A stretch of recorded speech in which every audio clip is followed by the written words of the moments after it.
Hello and welcome to another episode of WMT Reviews. I am Wiseman Danofsky, and today we'll be taking a look at the Transformers Prime Beast Hunters Takara Hunter Shockwave.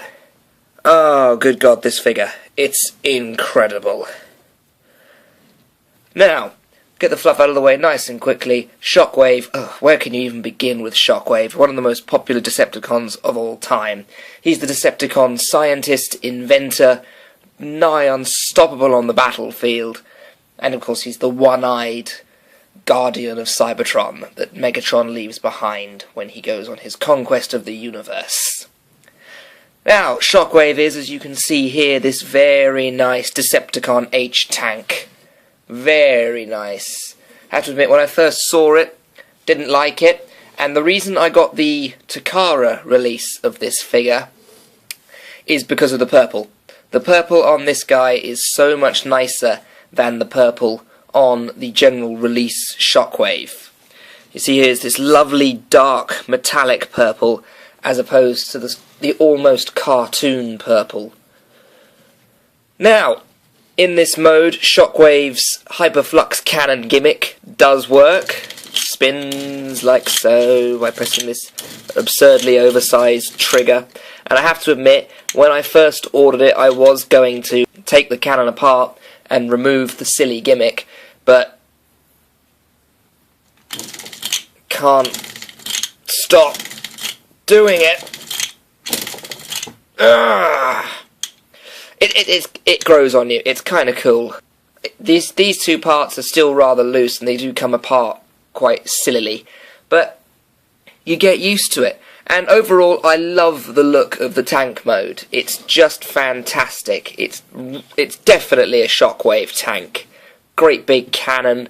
There's his chest plate across the front there. It is fantastic. Now, to transform this guy, first thing you're going to do is remove the cannon, fold it off to one side, come round the back of him, and he's clutching his buttocks, because only bosses clutch their buttocks. Remove the hand, come round here and flip up this bit. Moving these parts out of the way for a brief moment, we're going to adjust these panels here, which are hiding behind here, and lock them into place in the chest before putting the main chest piece there. You're going to come up here, slide these two pieces together,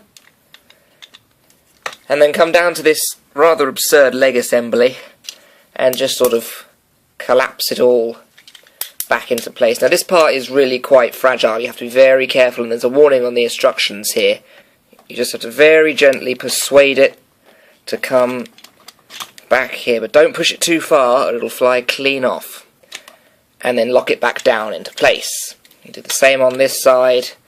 Very gently persuade the leg all the way down.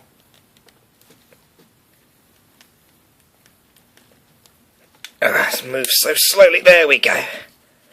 And just sort of line it up and click out the foot. And next you're going to move these arms and position them how you want them. Move this arm round to the side here, get it round the right way obviously. Flip the treads down to form his backpack and rotate around the head of Awesome. And finally, come back here, move this piece out of the way. You can wiggle this piece of tread here until it starts to come loose. There we go. And form the hose.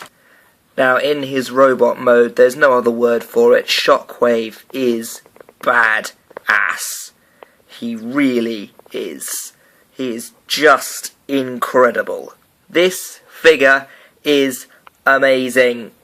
I can't get over it. Just look at this guy. He is absolutely Shockwave. Now, Shockwave's magnificent monocular eye is fantastically light-piped, which with the proper application of light Look at that. That is some serious light piping on that eye.